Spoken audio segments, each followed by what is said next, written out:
할렐루야. 십자가로 더 가까이 이번 사순절 주제입니다.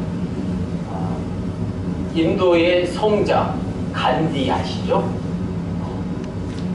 간디는 정말 성인으로 그렇게 추앙받는 분이시죠. 간디에게 한 아이 어머니가 아이를 데리고 와서 이렇게 말씀하시는 거예요. 아이가 사탕을 너무 좋아해서 사탕을 좀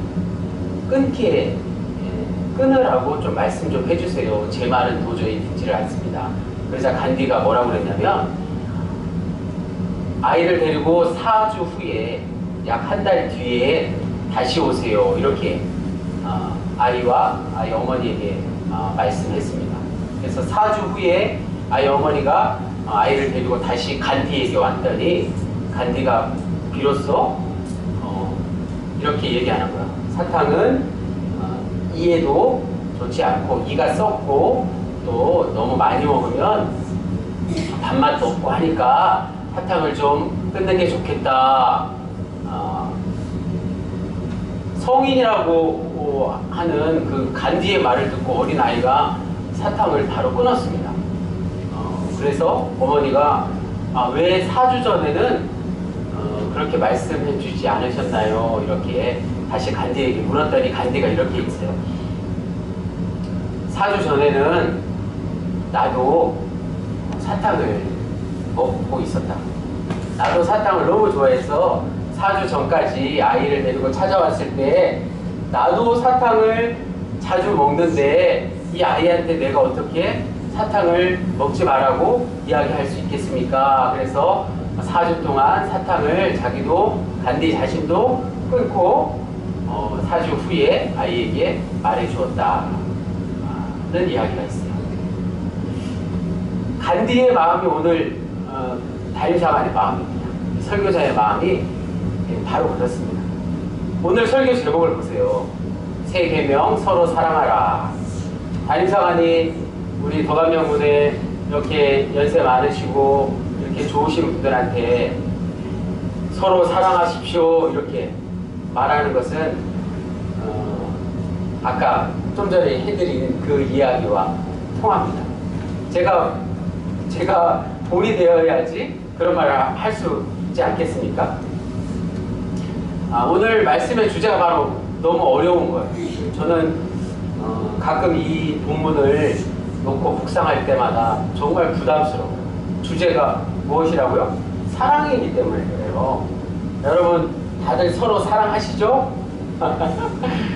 요즘은 사랑이란 말이 너무 흔합니다. 기업 고객센터 상담 직원이 전화를 받자마자 이렇게 해요. 사랑합니다 고객님 사랑합니다. 언제 왔다고 사랑해요? 사랑합니다 말을 너무 흔하게 하는 건 아닌가. 참신하고 또 용기 있는 고객 응대이기도 했지만 고객 만족도를 조금이라도 어떻게 올려보려는 그런 속보이는 말이기도 했습니다. 요즘은 그래서 말보다는 몸짓을 하는 것 같아요. 이렇게 하잖아요. 그죠? 이렇게 다 사랑한다는 표현이잖아요. 좀 어색할 때가 있어요. 사랑한다는 말은 이제 세상에서 제일 흔한 말과 흔한 몸짓이 되어버렸는지 모릅니다. 그러나 사랑만큼 변덕스러운 게 없다는 것을 이미 우리는 알고 계시죠? 사랑만큼 자기 뜻대로 안 되는 게 없습니다.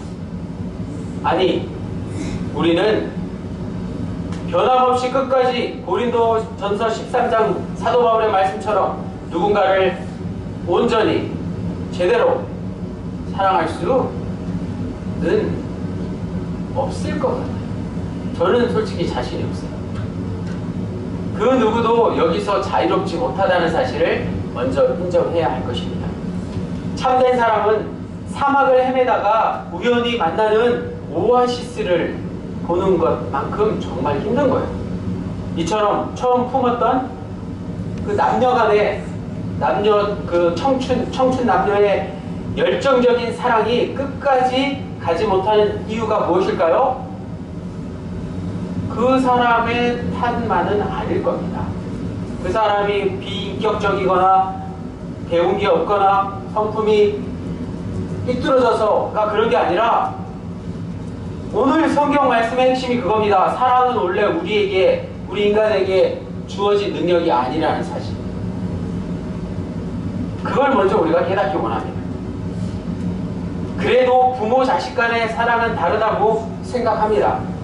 그러나 부모 자식 간의 사랑을 포함해서 우리가 사랑이라고 여기는 대부분의 어떤 사랑의 경험은 사실 사랑이라기보다 친한 친구와 커피 한잔 하는 정도의 여유로움, 안락감, 즐거움에 가깝다는 것이죠. 생각해 보세요. 부모 자식 간의 사랑이 충만할 때가 언제인지. 부모에게 유산을 물려받거나 부모님이 용돈을 주거나 영찬이 영인이한테 아빠가 용돈을 주면 얼마나 아버지를 사랑하겠어요. 또 자녀에게 효도를 받을 때 그렇죠?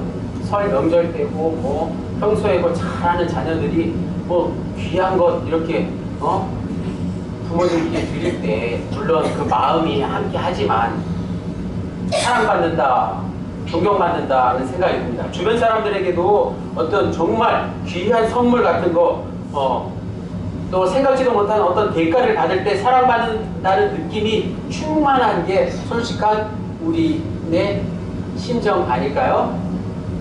사랑받는 게 그런 걸까요? 행복한 삶이라고 여기고 거기에 매달리는데 사실 이런 게 우리가 이 땅에서 얻을 수 있는 가장 귀하고 값진 것일까? 라는 질문을 해볼 수 있습니다. 과연 성경이 말하는 복된 삶 그게 무엇인지 몰라서 우리는 정말 교회를 오래 다녔지만 신앙생활을 오래 해도 과연 가장 귀하고 복되고 형통한 삶이란 무엇인가 한번 깊이 오늘 이 시간 생각해 볼 수 있기를 원합니다. 자, 정말 우리가 주의해야 할 게 있습니다. 남에게 자랑하고 싶을 정도의 멋진 선물을 받아도 나한테 그 누구에게도 없는 가장 귀한 것이 있다 할지라도 여전히 우리는 무엇인지는 잘 모르지만 무언가에 우리의 영혼이 목마르다는 사실. 이 땅에서는 우리는 어쩔 수 없이 무언가에 목마른 삶을 살게 된다는 사실.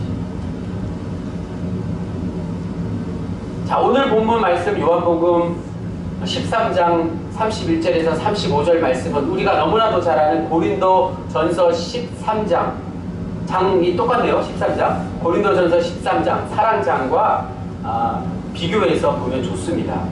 사도 바울이 이미 사랑의 능력에 대해서 아주 한 수 시와 같이 고린도전서 13장에서 잘 말씀했습니다. 바울은 우리가 일반적으로 사랑이라고 여기는 행동, 앞서 지금까지 말씀드린 사랑의 어떤 드러나는 행동과 과연 진짜 사랑은 무엇인가?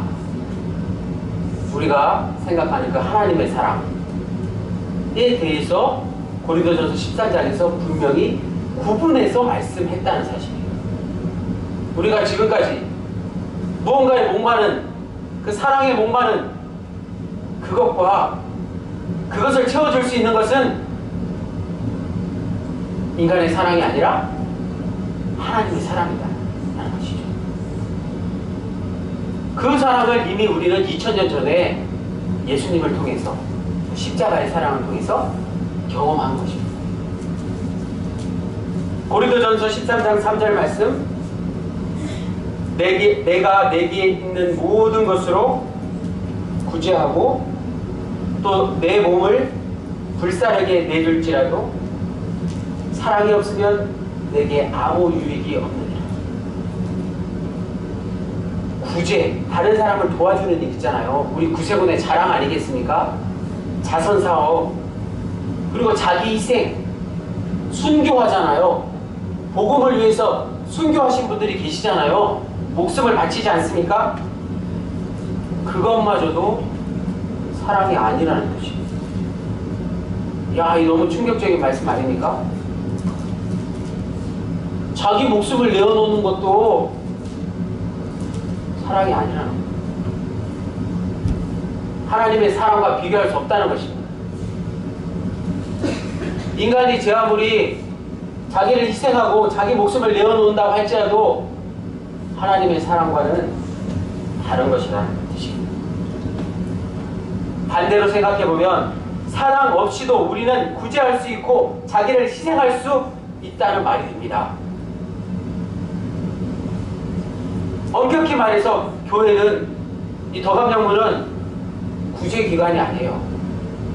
요즘 사회복지기관들이 많이 생겼잖아요. 그죠? 주간보호센터 같은 거, 그리고 뭐 여러 노인복지회관, 뭐 수많은 사회복지기관이 생겼는데 그런 곳에서 교회의 역할을 대신하고 있지 않습니까? 그래서 교회는 그저 불쌍한 사람, 어려운 사람을 도와주는 일로 만족할 수 없습니다. 바울이 말한 사랑은 다른 사람을 도와주는 것, 영어로 휴머니즘이라고 하는데 그게 전부가 아니라는 뜻입니다. 휴머니즘은 인간을 구원하는 게 아니라는 뜻이에요. 인간이 인간을 구원할 수 있습니까? 바울이 고린도전서 13장에서 나열한 여러 가지 사랑의 속성 앞에서 우리는 모두 실패자구나라는 사실을 인정할 때가 있습니다. 그 말씀을 너무 좋다, 내가 이렇게 하고 있구나, 이런 감정이 들기보다는 오늘 말씀을 통해서 야, 사랑이 오래 참고 온유하고 시기하지 않고 또 모든 것을 참고 모든 것을 바라고 모든 것을 견딘다라는 이 말이 내게는 이제 다소 부담스럽게 들릴 수 있다는 것이죠.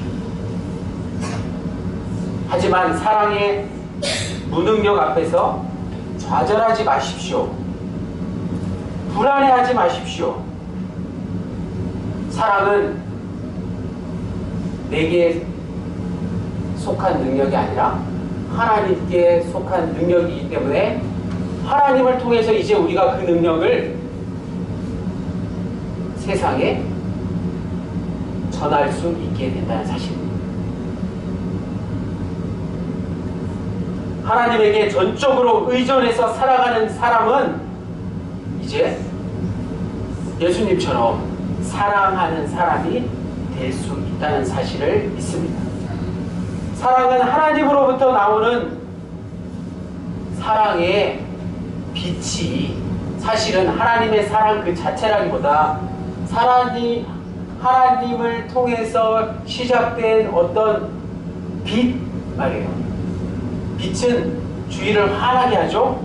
그 빛이 우리를 통과하는 사건이다 라는 게 정확한 표현입니다. 그래서 인간으로서 우리가 할 수 있는 일이 무엇입니까? 그건 하나님에게서 나오는 사랑의 빛이 나를 휘감도록, 내 주위에 항상 하나님의 빛이 휘감도록 나를 둘러싼 불필요한 겉옷을 벗어버리는 것입니다. 내가 겉옷을 너무 많이 입고 있어요. 그래서 밤에 안 보여요, 잘. 안 그래도 어두운데. 그럴 때 어떻게 해야 돼요? 겉옷을 벗어버려야 됩니다. 그래야지 안에 좀 밝은 옷이 있으면 보일 거 아닙니까? 우리는 살면서 불필요한 겉옷 같은 것을 너무 몸에 많이 걸치고 사는 게 아닌가 라는 말씀입니다. 예수님의 말씀은 우리가 잘 아는 어떤 도덕 선생님이나 율법 선생님의 교훈과는 분명히 다릅니다. 서로 사랑하라는 오늘 본문 말씀을 단순히 사랑을 반드시 실천하십시오, 사랑하십시오, 억지로 강요하는 설교는 잘못됩니다. 사랑을 실천하라는 명령으로 오늘 서로 사랑하라는 예수님의 말씀을 받아들이면 곤란합니다. 우리 인간이라는 존재는 지금까지 말씀드린 것처럼 누군가를 사랑하려고 아무리 노력해봤자 돌아서면 실패하는 연약한 존재들이기 때문에 그렇습니다. 예수님이 그걸 모르시고 우리가 그렇게 금방 사랑했다가 금방 미워했다가 하는 연약한 존재인 줄 모르시고 서로 사랑하라고 말씀하셨겠습니까? 그렇지 않습니다. 자, 오늘 본문 말씀은 우리가 지금 지키고 있는 이 절기와 매우 연관된 말씀이에요. 예수님이 이제 곧 어디로 가시죠? 예루살렘으로 십자가를 지러 가시기 전입니다. 요한복음 13장 시작은 세족식으로 시작해요. 최후의 만찬을 마치고 예수님이 제자들의 발을 직접 씻겨주신 장면 아시죠? 그리고는 이제 로마 군병들에게 체포되어 십자가에 달리시는 그 일이 곧 벌어진다는 사실입니다. 오늘 본문은 아주 구체적이고 특별한 상황, 영적인 상황을 염두에 두고 하는 그런 예수님의 말씀입니다. 자, 빛 하면 생각나는 게 무엇일까요? 예수님은 빛이시죠?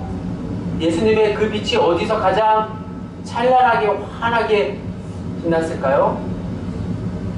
바로 부활 사건.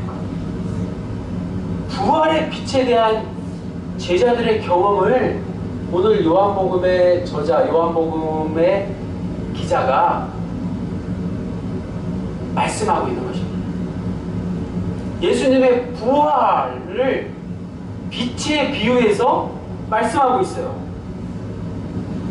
바로 예수님이 부활의 빛으로 제자들에게 기억이 난 것입니다. 제자들이 부활의 빛에 대한 경험을 오늘 본문 말씀을 통해서 전하고 있는 것입니다. 부활의 빛을 통해서만 서로 사랑하라는 말이 통하는 거예요.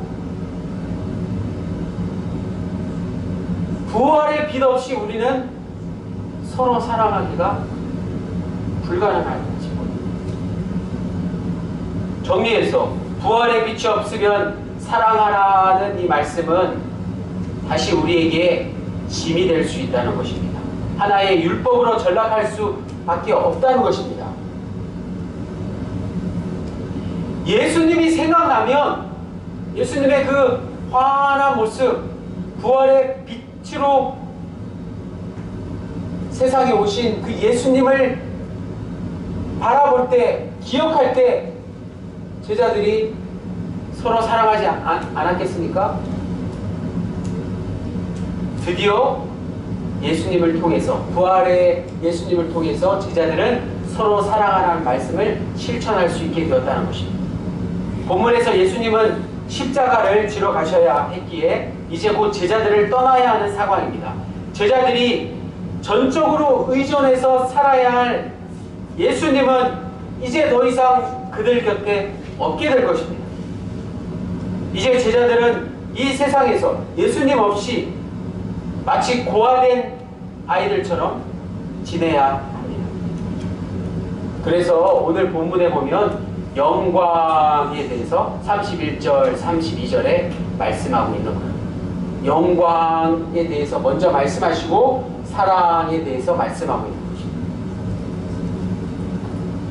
본문에서 영광이라고 표현된 게 바로 부활의 빛. 그 부활의 빛 없이, 영광 없이, 예수님 없이 이제 제자들은 세상에 사랑을 전해야 하는 그런 상황이 있습니다. 예수님의 그 빛을 전하는 방법은 오직 하나. 예수님이 세 계명으로 주신 것, 사랑이라는 사실입니다. 서로 사랑하는, 그게 바로 예수님을 세상에 전하는 유일한 방법입니다. 사랑하라고 번역된 헬라어 원어에 보면 반드시 해야만 한다라는 뜻이 포함되어 있습니다. 사랑하는 것은 해도 되고 안 해도 되고가 아니라 반드시 해야만 한다라는 뜻이 원어에 있습니다. 예를 들어 의사가 환자에게 매일 약을 드세요라고 말한 것과 같습니다. 의사가 환자에게 억지로 약을 드시게 할 수는 없습니다. 환자가 약이 먹기 귀찮거나 병의 상태를 심각하게 생각하지 않으면 약을 잘 챙겨 먹지 않을 겁니다. 의사는 환자에게 강력하게 조언할 수 있을 뿐입니다. 마찬가지 서로 사랑하라는 예수님의 말씀을 제자들이 받아들일지 아닐지는 약을 먹을지 말지와 같습니다. 자기가 먹고 사는데 생계와 직접 관계되는 게 아니기 때문에 그 말씀을 허투루 귀찮게 여길 수 있습니다. 또 영적으로 제자들이 게을러져서 그 말씀이 생각나지도 않을 수 있습니다.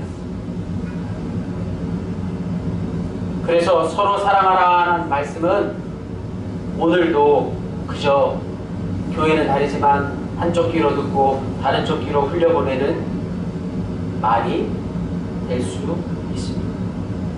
자, 오늘 우리는 이제 오늘 말씀 앞에서 어떤 태도를 보여야 하겠습니까? 중요한 건 사랑에는 연습이 필요하다.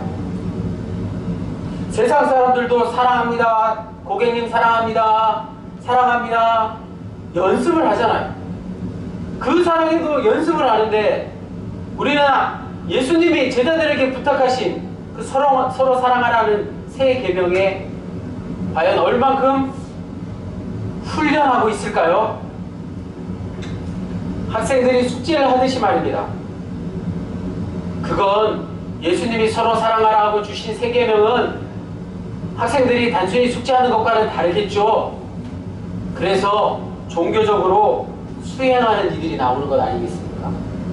기도원에 가서 저기 홀로 산골짜기에 들어가서 성경 하나 들고 골방에서 기도하고 묵상하고 하는 일이 지금까지 숱하게 벌어진 이유가 바로 그것입니다. 오늘 우리 공동체는 또 어떻습니까? 덕암영문이라는 공동체 말이에요. 구세군 덕암영문이라는 공동체는 어떤 친목회가 아니에요. 계모임이 아니잖아요. 가난한 사람들을 돕는 구제단체도 아니라고 앞에서 제가 말씀드렸습니다. 오늘 본문을 비추어 볼 때 덕암영문은 예수 그리스도의 부활과 영광을 기억하는 사람들의 믿음의 공동체입니다. 그게 먼저예요.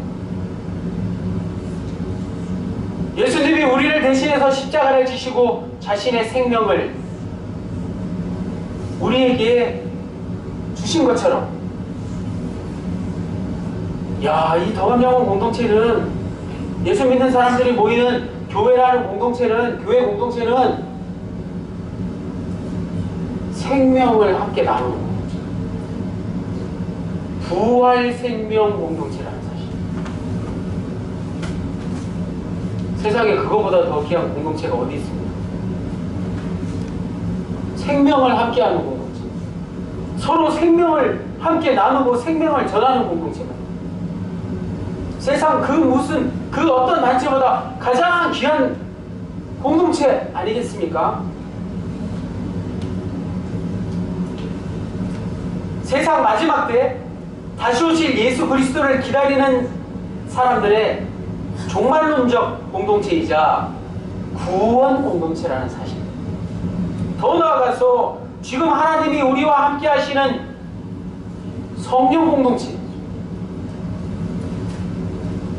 이 사실을 이미 깨닫고 있으면 마치 수도원에서 수행하는 수도자들처럼, 물론 흉내를 내서 되지는 않겠지만 최소한 교회 안에서, 이 공동체 안에서만이라도 부지런히 사랑을 연습해서 그 사랑이 우리 몸에 익숙하도록 해야 되지 않겠습니까? 교회 안에서 모든 사람이 사랑이 충만한 사람으로 행동하는지, 우리가 모든 사람이 다 그렇게 되기를 기대하기는 힘이 듭니다. 그러나 잘 들어보세요. 사랑이 충만한 사람, 단 한 사람, 단 한 분만 계셔도 빛이 모든 사람들에게 영향을 끼치는 거예요. 그런 사람이 되고자 모인 공동체가 우리 더감명국 공동체. 예수님의 제자로서 서로 사랑하라는 이 오늘 새 계명의 말씀에 우리가 충실한지, 그 계명대로 살려고 우리가 최선을 다하고 있는지, 다른 거 볼 거 없습니다. 그 사람의 존재 자체에 달려 있습니다. 그런 사람이 있으면 교회가 교회다워지는 것입니다. 서로가 서로를 더 믿고 의지하고 따르게 되는 것입니다. 세상의 신뢰가 교회를 통해서 회복될 수 있게 되는 것입니다. 교회 안에서 혹시 다투다가 그 한 사람을 통해서 화해가 일어납니다. 그가 특별히 본받을 일을 많이 해서가 아니라 그의 존재 자체가 빛을 발하기 때문에, 어두운 방에 촛불이 켜지면 주위가 점점 밝아지는 것과 같습니다. 오늘 본문에서 예수님의 제자들이 경험한 게 바로 이것이에요. 예수님을 그렇게 경험한 것입니다. 예수님의 말씀이 생각난 거예요. 서로 사랑하라. 예수 그리스도의 부활과 영광에서 나오는 그 빛 말입니다. 그 빛으로 제자들은 훗날 더 이상 자신의 사적인 욕망이나 작은 자존심 따위에 떨어지는 삶을 살지 않았습니다. 예수님의 제자들이 어떤 삶을 살았는지 우리는 잘 알고 있지 않습니까? 어쩌다가 잠시 흔들렸다가도 금방 털고 일어났어. 다시 빛을 발하는 방향으로 생각하고 말하고 행동하게 되는 거예요. 지금 우리가 가장 관심을 가져야 할 게 바로 이것입니다. 더감명국 공동체 안에서 빛을 발하는 단 한 분이 계시기를 축복합니다. 우리 모두가 다 그런 분이 되실 겁니다. 그러므로 오늘 말씀 제목 새 계명 서로 사랑하라를 통해서 이제 우리는 예수 그리스도의 영광과 부활 공동체인 더감명문 안에서 먼저 서로 사랑합시다. 훈련합시다. 사랑하기를 훈련합시다. 지금 내 옆에 계신 분들을 먼저 사랑하십시오. 자, 그런 마음으로 우리 한번 말씀해 볼까요? 사랑합니다. 재부님 사랑합니다. 한복현님 사랑합니다. 예, 김복현님 사랑합니다. 맨 앞줄에 계신 분 세 분만. 우리가 교회 안에서 사랑하면 내공이 생깁니다. 사랑의 내공이 생깁니다. 아까 말씀드린 것처럼 아무것도 안 해도 그냥 빛이 나는 거예요. 그러면 우리가 교회 안에만 삽니까? 교회 밖에 나갔을 때 어떻게 될까요? 예수님의 제자처럼 그 사랑의 능력에 많은 사람들이 스스로 저절로 감동받고 교회 밖에서 교회 안으로 들어오지 않겠습니까? 그러한 일들이 우리 덕암영을 통해서 이루어지기를 예수님의 이름으로 간절히 축복합니다. 기도드리시겠습니다. 주님.